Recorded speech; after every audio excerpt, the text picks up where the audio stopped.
This is MacroView Television, and thank you for tuning in to a brand new edition of Taiwan Outlook, the program that presents the different faces and lets you hear the different voices on Taiwan. I'm your host, Rui Guo. From tourism to education, Taiwan and South Africa have always maintained close relations in many different areas. On today's program, we're delighted and honored to have Mr. Musawenkosi Aphane, the representative of South Africa Liaison Office in Taiwan, to be our special guest and review the state of bilateral relations between the two countries. Welcome to our program, Mr. Aphane. Thank you very much, and hello to everybody in Taiwan. Yes. It's a pleasure to be in your studios. Well, it's a pleasure to have you on the program today. And Musa, if I may start off today's program by asking you a question, that you have been in Taiwan for about 18 months now. And what was your job responsibility or professional career before coming to Taiwan as the representative? I have a very, very long career in public service. Yes.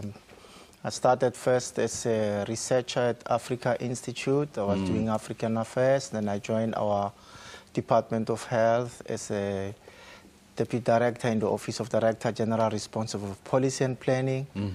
I then joined Foreign Relations and moved on to be the Director of Africa Multilateral, responsible for issues around the African Union.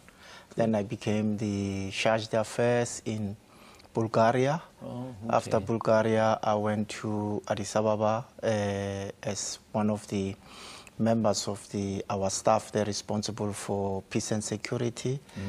And I came to Taiwan to come and represent my country. Well, like I said at the beginning of the program, Mr. Aphane, that South Africa and Taiwan have always been very close in many different areas.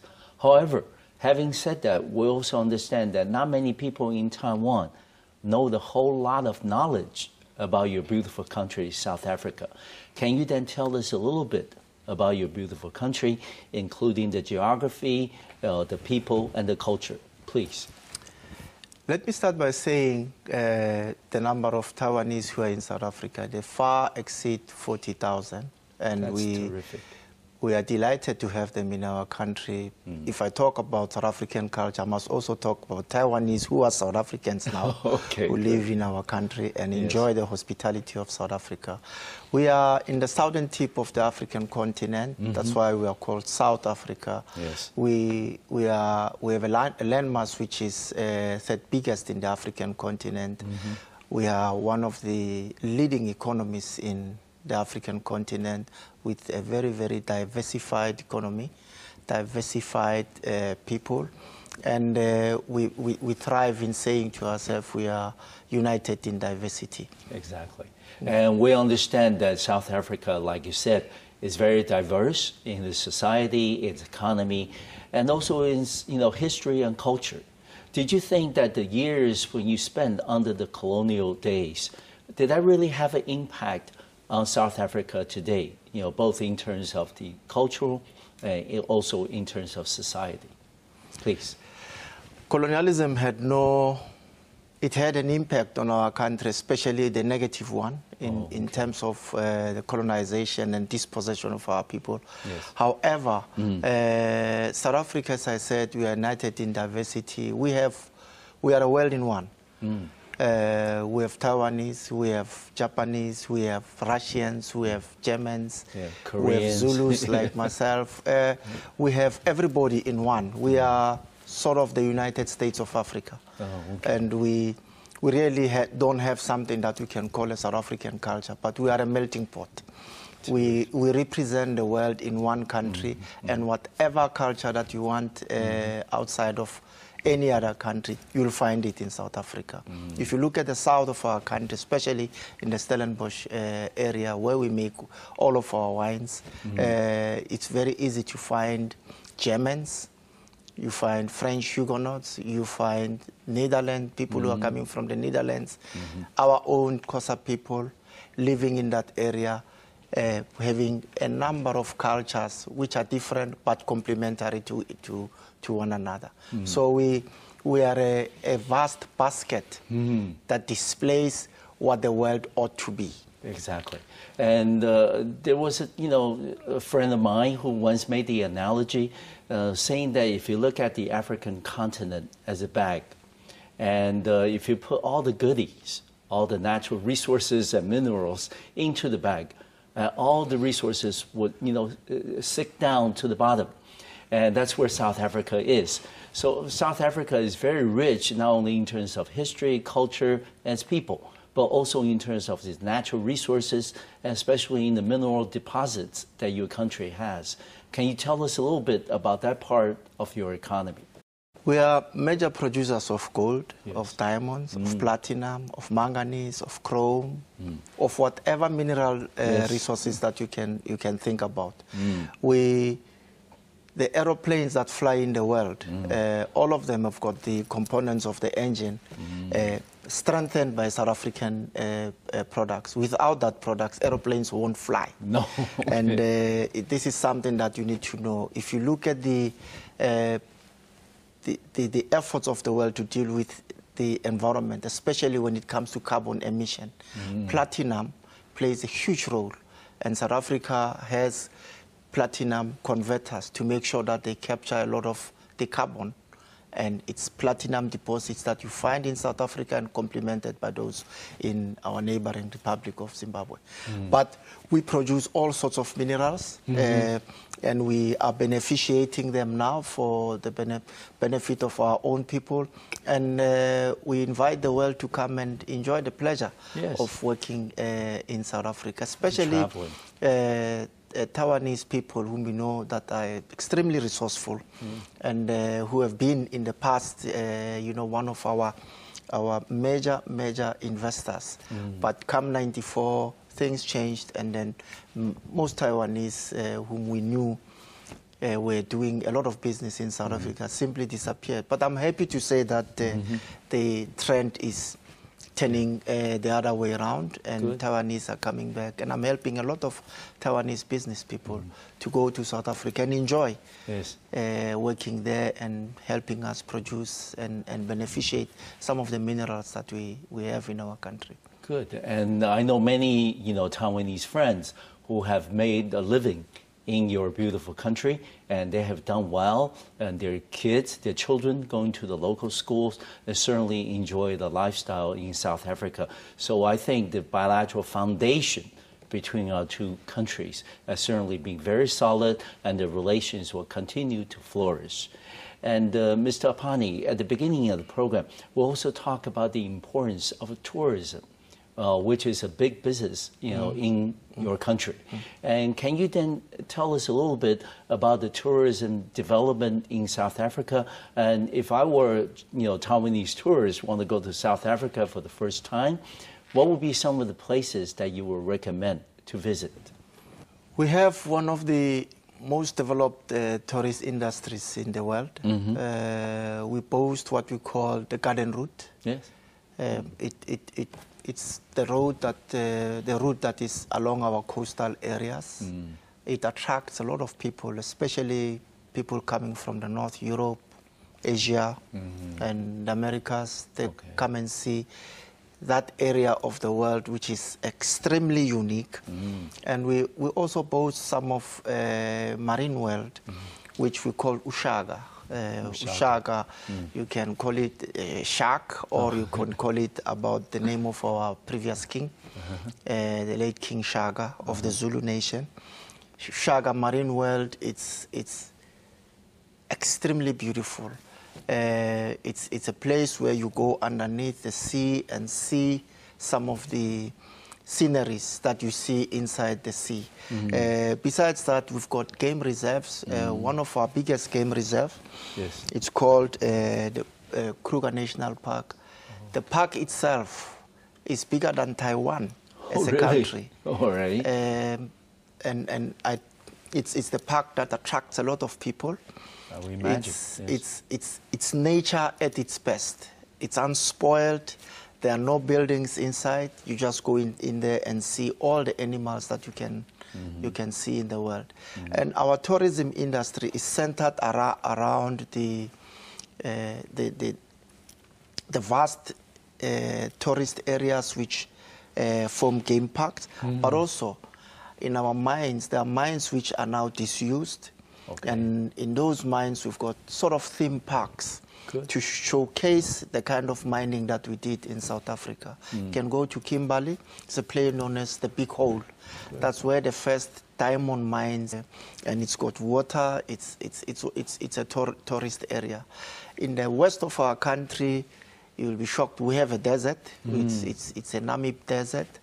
It's one place where you'll find a variety of species, but just south of it, you'd find where it's savanna land, where you get some of the best cattle in the world, and that's where some of the tourist people go just to go and have pleasure and enjoy what South Africa is all about. Yes, and Mr. Aphane, if I only have about a week, and then I want to go to your country for the first time, what will be the places that you recommend? Because if I only have about a week, I can only go to maybe 3 to 4 places at most, to enjoy the people, to enjoy the richness of the environment. What would be some of these places that you recommend out of the list of places that you just mentioned? You can go to Durban. Yes. We call that place Tegwini. It's a cultural area. It's the Miami of Africa. Of course. Very beautiful, very picturesque, very, very well developed. You can also find Ushaka Marine World. You can go to the North Hluhluwe, where we've got another game reserve, and we've got wetlands where you can go and enjoy yourself there and enjoy taking a cruise maybe from Richards Bay right up to the north. You can go south up to Cape Town via the Garden Route, but that because the vast distances that you've got to do in my country are going to eat up some of your time. So if you have a week, we always say at the back of our posters, please come back, because we know when you leave the airport, you still owe yourself a visit to some of the places that you have not seen. Visit, yes. So you really need more time. South Africa, you can't visit it once in a week and you say you are done with it. No. You've got to visit and visit and visit until we say to you, let's show you another new place which you have not visited. Good. So you can visit all the time. Okay. That's very effective sales pitch. Yes. We need to take the first break on our program. We'll be right back. Mr. Aphane, you have been in Taiwan for about 18 months. Yep. Before coming here as the representative, were you ever in Taiwan before in your previous capacity with the government?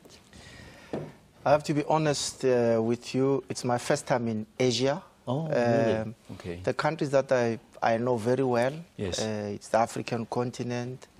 I've been to 48 African countries. Okay. I've been to Europe, I've visited maybe 17 European countries, but it was my first time in Asia.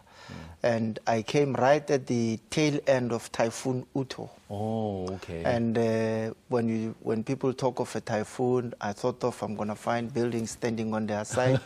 But I was very much impressed arriving at your beautiful airport, Taiwan, and seeing the great infrastructure that this country has. And my perception changed immediately. And I have to say that my stay here in Taiwan has been the most excellent. The impression that I have of this country far exceeds the imagination that I have of many countries. The infrastructure for your transport, your high-speed train, your mass rapid transport, MRT, your taxi system, it's excellent. I'm very much impressed. And the manner in which you maintain the cleanliness of your cities, it's beyond imagination. And I have to congratulate your government about doing a good job and making Taiwan, including the capital city, one of the most beautiful and memorable cities that one can stay in. Yeah, thank you very much for those kind comments. But let me ask you, among all the things that you have experienced and witnessed in Taiwan, what was that 1 or 2 things that really struck out in your mind? You mentioned about transportation infrastructure, You mentioned about cleanliness of the cities, of the places you visit. How about, for example, the foods in Taiwan? How about the people? You know, I mean, you must, you know, have made some Taiwanese friends locally. You know, what would be some of the other things that really, you know, impress you about Taiwan? On my first day when I arrived here, I was met at the airport by DG Wang from Waijabu. Yes. And there was a treat, you know, there was a dinner which was hosted on my behalf by Ambassador Richard Shi. Okay. And I could see, you know, the warming up of the people. And I thought that this was just something that was limited to the diplomatic world which I live in. Okay. But when I met ordinary people, I was struck by the warmth that they have. And one thing that was also more striking to me was when I was in Tainan with my deputy. He forgot his laptop in a taxi. In a taxi. Right. And then we went to the hotel. When we arrived at the hotel, he discovered that he doesn't have his laptop. So we called the police. The police managed to trace the taxi because the taxi driver took the laptop to a police station. Good. And reported it that it belongs to us, you know, because he said some guys who from Nanfei. Okay, you know, all right. And we went there. We found a laptop, and I said, this is exemplary. It shows the humanity that is in Taiwanese people. Good. The food. I usually tell people that I'm Taiwanese. I eat anything. Oh, good. And, okay. and I love the food here. Yes. In my country, we don't have what we call traditional South African food because we've got a variety of people. We've got French, Italian, Russian, German, Zulu, Pedi, you name it. We eat anything. Yes. So when I arrived here, I discovered that some of the food that we have in South Africa, because we've got more than 40,000 Chinese people of Taiwanese origin. Yeah. We eat the same food. In fact, when I was still in school, we had a Chinese restaurant not far away from school. Okay. So they used to, you know, cook Chinese food, and it was the cheapest food that you can get. Oh, really? So I used to eat Chinese food before. All the time, before coming here. Yes. Coming here, and that was somewhere in the 1970s. Okay. So.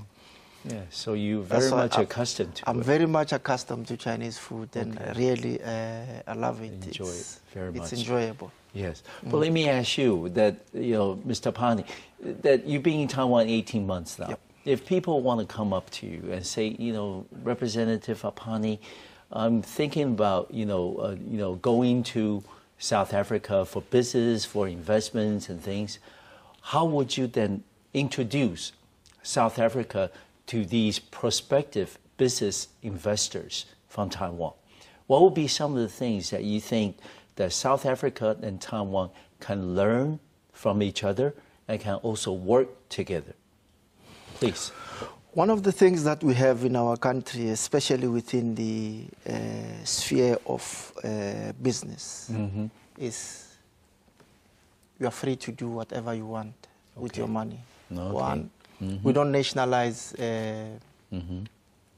any people's money. We've got a free trade with anybody. We encourage people to invest their money. They will never lose it. And it's so easy to make business because you can now go online and see the major projects that we want in our country in the strategic areas. You are free to do so. We also have what you call special economic zones, where you can come and produce whatever you produce tax-free. You'll also get incentives to go and produce whatever you produce. Let me give you the example of a car. Please. You have a very good car which you produce here in Taiwan. I don't know, maybe I should mention its name or not. It's okay. I cannot because then it will be here. Right. But you've got a very good brand of a car. It compares well with any other brand in South Africa. And according to my way of doing things and the way I assessed it, it can be a big seller. And I've invited the prospective people to come and invest in South Africa in the car industry because we've got huge rebates for people who are in the motor car industry. Okay. And your car, which is sold just in this region, can be sold in South Africa. In different continents. In the continent, because we've got free trade zone, so it can be sold in other countries. Yes. And in fact, you've got market access to almost 700 million people, excluding the market which is controlled under the Africa Growth Opportunities Act, which you call AGOA. Okay. You can also export that car to the United States duty-free. So I say, that's why I'm saying to a lot of people, if you want to make money, come and make money in South Africa. Yes. We've also opened up what you call the blue economy. Blue economy is our maritime industry. In the past, the maritime industry was controlled by people outside of our borders. Now we say we want our people to take part. Our government has set aside 600 billion NT equivalent for that particular industry. And Taiwanese people, including one gentleman which I'm trying to recruit to come and work in our ports. Okay. He's a past manager of the Port of Kaohsiung. Good. He has retired, but I want him to come and impart his knowledge and help us develop this this industry going forward. Yes. So there is everything to go for in terms of business in South Africa. Right. You can repatriate your money if you've got your profits. We don't stop business from doing that. Okay. You can plant as much money as you can in our industry, in the industries that you work in. We do not stop people from participating fully in the economic spheres of our country. So we are more than free. Wide open, yes. Wide open, and we allow people to enjoy the benefits of not only what is South African manufacturing space, but you can also develop your own products and sell them abroad. We do not prohibit people from doing so. Okay. So it is very easy. You can come also and open your own business. Okay. And I may think about that. Yeah. And it's just, let me finish here. It's very easy. If people come, I can give them brochure at our office, but we also have a website from our Department of Trade and Industry. Yes. You can click in and you see all the details there. Okay. I think I should just dispel one thing. In the past, Taiwanese who went to South Africa for business used to pay for visas. That's right. But when we implemented the new visa regime, Taiwanese who go and do business in South Africa no longer have to pay. However, other countries pay. Okay.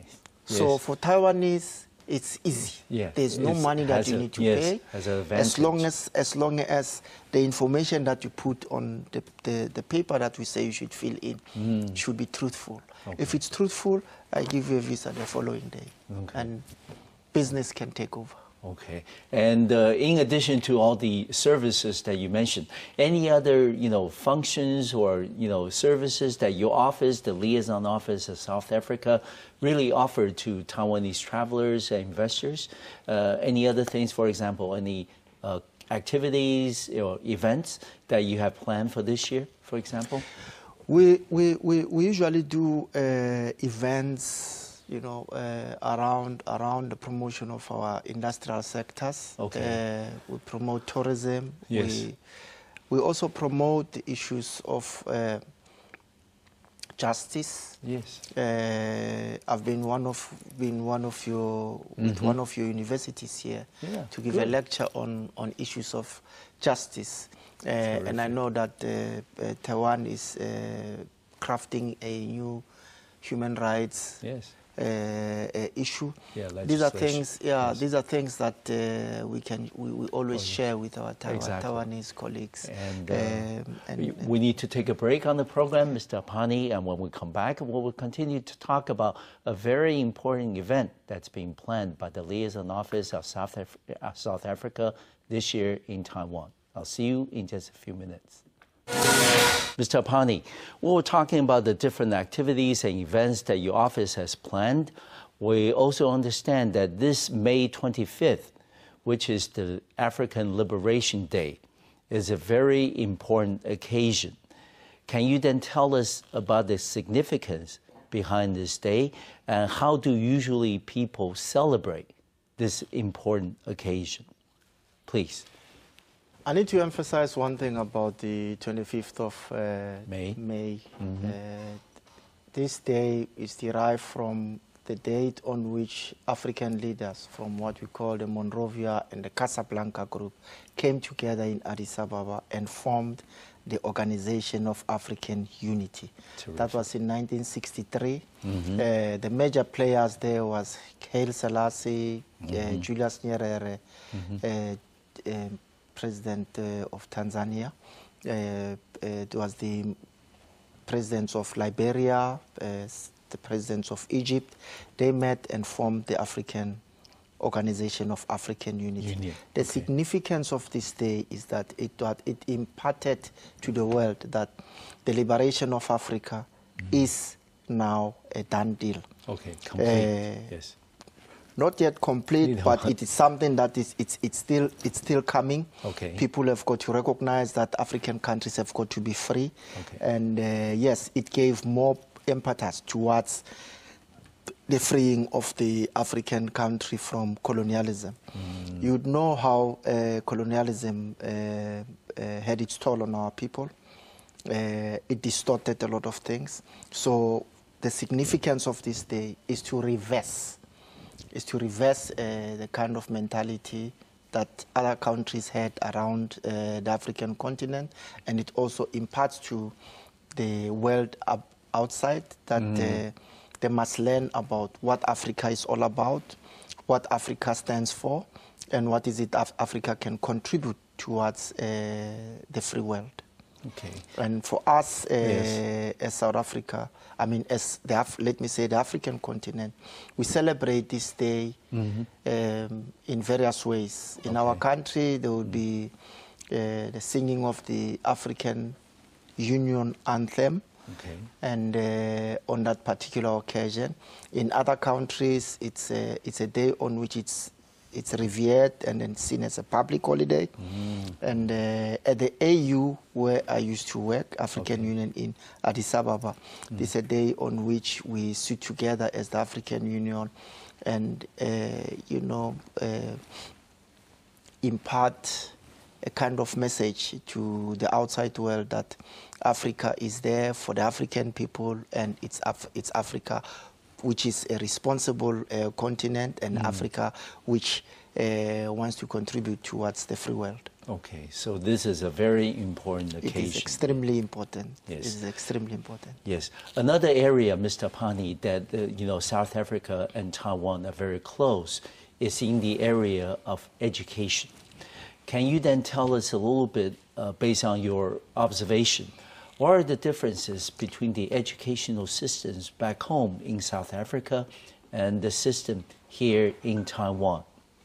And do you see there's room for greater expanded cooperation in the area of education by, for example, having more exchange students coming from South Africa to study in Taiwan? Please. Our education systems are compatible, if one has to use that word. Okay. One has to say that there's more impetus towards a work ethic here. Taiwanese students are very industrious. I just had 2 students who left today. There was a competition for designing things or inventing things, so to say. They left this morning. And I saw young students doing some of the things that are done at higher institutions of learning. And I have to say that it's impressive for me, because then it sets the foundation on which you can set your technological base. In my country, some of the things that I've seen here are done at a higher level. And yes, we as South Africa are trying to, we are working together with Taiwan in other areas of higher education. We have a Taiwanese professor, I think it's Professor Chen, who teaches nanotechnology in South Africa.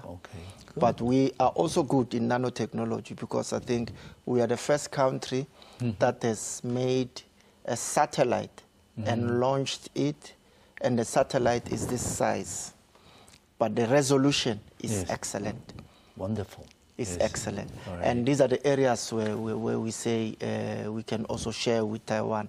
We have very, very industrious students whom are in our technological universities. We call them FET. We cooperate with a number of universities here. Some of our professors come here to come and sign agreements to work with Taiwan in particular areas like the PV industry. We know Taiwan is excellent in this area of work, and yes, we benefit a lot from the knowledge that Taiwan has there. But also Taiwan can benefit a lot from the knowledge that we have in South Africa. What I am doing at this point in time is to try and recruit South African teachers who can come and teach here. But we also have South African students who have left South Africa to come and study here. The number is not that big. No. It's still very small, below 20. But I want to increase that number to be far in excess of maybe 100 within the next 3 years when I'm still here, and make sure that you know, there is a kind of buy-in from South African students to come and study here. One thing that a lot of our people have been talking about is the language barrier, and I said to them, language is universal. And language, you can learn it. It's not something that you know to knock your head with a hammer. It's something that you can learn. But Taiwan does teach in English, so it's not a problem.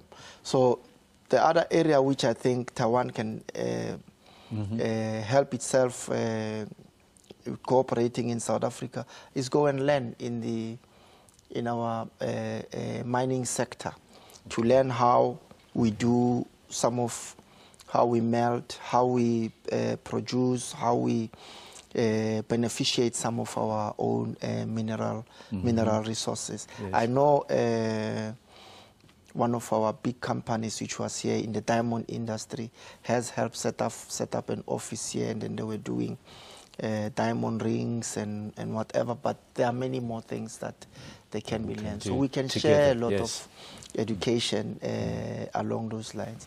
On the question of agriculture, we can learn a lot from your agricultural industry. It's so advanced. I was very much astounded by the country. The landmass is not that big, but you produce enough food to feed yourself.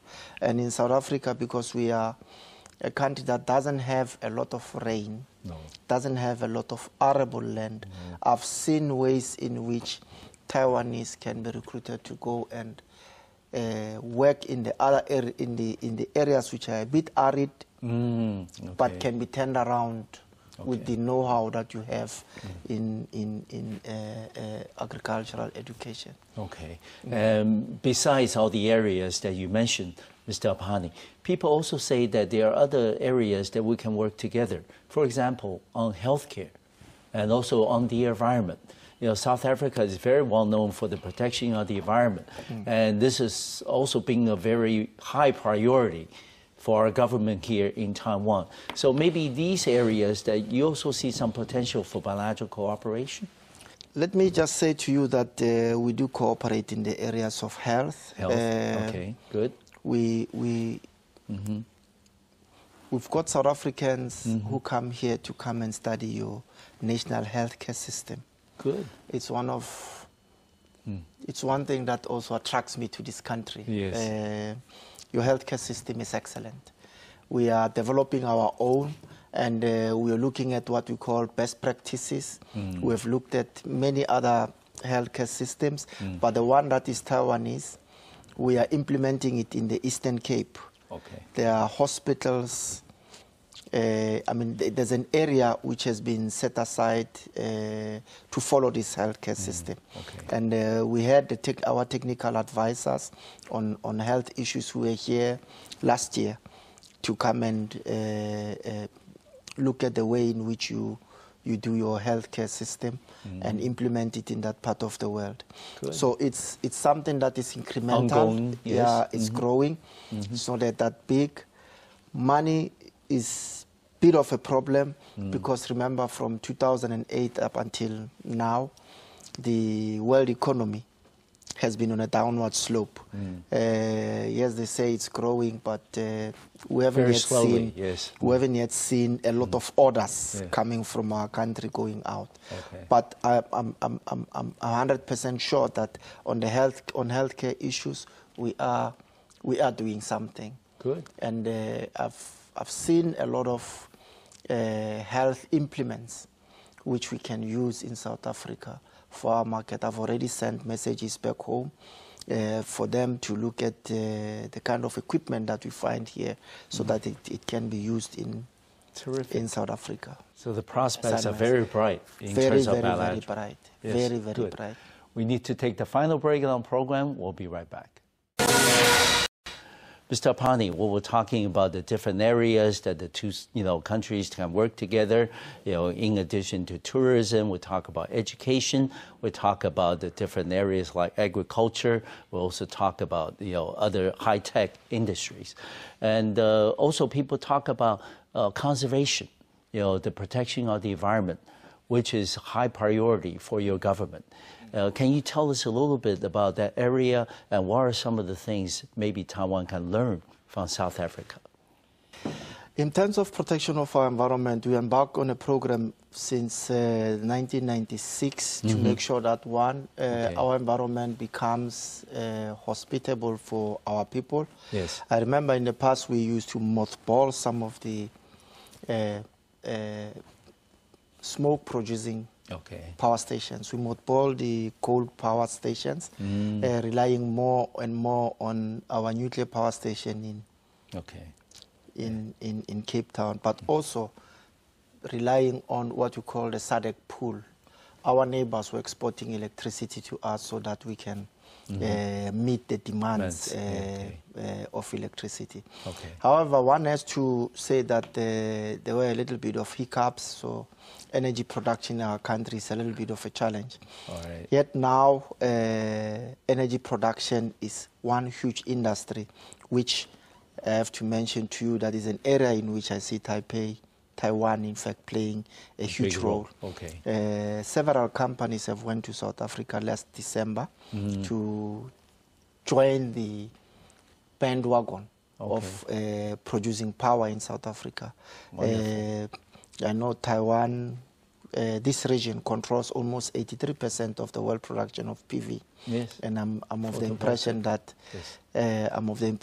you can play a much more huge role because we've got a program in South Africa known as the RIEPPA. It's for the generation of power by independent power producers. So Taiwan, with its vast knowledge, can play a role there. It's an industry which the government has set aside almost $1 trillion NT dollars. It's its priority. And one also has to look at the areas of water. South Africa has the 4th cleanest water in the world. After the Scandinavian countries, you can drink water from anywhere. But I tend to believe that we can also cooperate with you. I see there are industries here that produce water, bottled water, and things that those are areas that I'm quite sure we can work in. And work together. I also check the high-tech industry. You are world-class here. No country in the world surpasses your country when it comes to the production of some of these gadgets that you do at Sinju University. And one has been astounded, but the kind of technical knowledge you have in this, you have in this industry, the technomobile industry. And given the fact that we have all these different sectors, industries, that you see the potential for the two sides to work together. Maybe there are many programs that's already going on that will deepen our cooperation. But overall, Mr. Aphane, do you see a role, for Taiwan businesses to play in the continued development of South Africa, not just as an investor only, and not just as a partner, for technical cooperation or educational exchange, but overall, do you see a bigger role that Taiwan can play together with South Africa in our continued development and friendship? Let me be honest with you. When I was still a small boy growing up, everything that I used to wear, when you turn it, it said "Made in Taiwan." Made in Taiwan. So even today, because of the competition, you still have some of those things that says "Made in Taiwan." So Taiwan plays a significant role in our economy, and we have a huge Taiwanese expatriate in South Africa that plays significant role in our economy. Even today, as we speak, major Taiwanese companies, I don't know whether to mention their name, but it's not a commercial. No. They are going to South Africa to go and do PV. We cooperate in those areas, and Taiwanese companies are welcome to come and do business in South Africa at any time, at any price. Okay. They are welcome to come and do business there. I've been talking to some of the guys who set up your Sinju. Science-based industrial park. Park. Yes, I've been talking to them. They are willing to come and work with us because we have a huge innovation center in our capital, where you can do whatever you want to do in the high tech industries. And we are gonna go the route of high speed very soon in South Africa. I know there were South African engineers working on the high speed train here in Taiwan, and a lot of knowledge was left behind here. Yes. I would like to see those engineers who benefited from what we had to come and plow back in South Africa. Taiwan needs to come and plow back and work with us in the future endeavor of creating a high-speed train in our country. Yeah, you have a huge country, so high-speed train will come in handy. It will come in handy, and it's not going to be cheap, but we know that we know the benefit of having a reliable transport network. Yes. And really, one has to say that Taiwan has huge potential. I'm not quite sure which area to omit, but I'll just say in all areas. Yes. And I'm very much pleased to say to everybody out there that we are open to business. We are open for business for Taiwanese people. Yes. And they can come to my office at any time and look for opportunities. Wonderful. We are open, and anyone, including yourself, maybe you can come and we'll certainly make that a priority. And Mr. Aphane, you also mentioned earlier that there is the trade and the buying mission coming from South Africa to Taiwan, and also from Taiwan to South Africa. Can you tell us a little bit about the purpose behind those trade missions, and what are some of the objectives of these trade missions? We usually have an inbound, we'll call it an inbound selling mission. There's also an outbound selling mission, whereby Taiwanese would go to South Africa and look for opportunities. This time it will be South African coming to Taiwan, looking for opportunities. We had a seminar last time in June last year. It was an inbound one. And I have to say to everybody that after that seminar, trade between aspects of our trade increased by 37%. Wonderful. And yes, it increased by 37% since my arrival here. And South Africa is Taiwan's largest trading partner in the African continent, and non-oil. Non-oil. Just on goods and services. Yes. It's South Africa is the biggest. It's the biggest, and the inbound selling mission can assist your automotive industry. We want to bring in a lot of the guys who are in our automotive industry, because our automotive industry is one of the most efficient. It's one of the biggest, and it's the one of the most diversified. And the Taiwanese can learn a lot from what we do. An outbound mission, yes, we had a number of Taiwanese going there, especially in the PV area. Okay. And I'd say to you that they came back with, with big smiles. Okay. You could see them. Good results. Yeah, yes. You could see them that they are very much excited in taking part, and they want to continue to invest in the PV area in our country. Okay. We have a power shortage in our country. We have an installed capacity of 41,000 megawatts, which is the biggest in the African continent, but it's still small. That is a lot. What we need is to double it, and then Taiwan can play a role, especially in the PV industry. This is where they can plug in and make sure that they win kudos, because there's huge amounts of money that we are spending on that particular area. Okay. And in addition to the technical aspect, the technical cooperation between South Africa and Taiwan, I think a lot of, investors in Taiwan will be concerned about the supply of, skilled labor in South Africa. Is that, an issue that that is being paid attention to, or will we continue to have the skilled labor that's needed for some of these investments and factories to be set up by the Taiwanese? We've got what you call SETAs, Sector Education and Training Agencies. Whatever sector that you want people to come and work in, we've got a pool that we train, and they can help in any sector.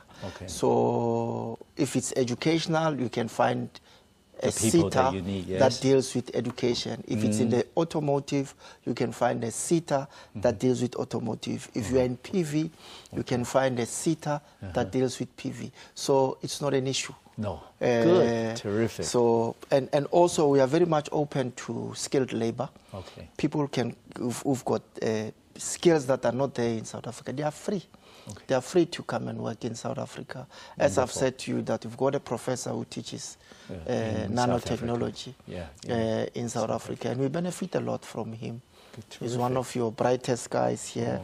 Thank you. I'm so jealous about him. But I envy the kind of work that he does in South Africa. But we also bring in some of our own professors to come and share knowledge with Taiwan on the same issues. On the skills. Mr. Aphane, it's certainly been a pleasure and very wonderful to have you on the program today. Want to wish you and your office all the best in the future. Thank you very much. It's my pleasure to be here. Well, thank you.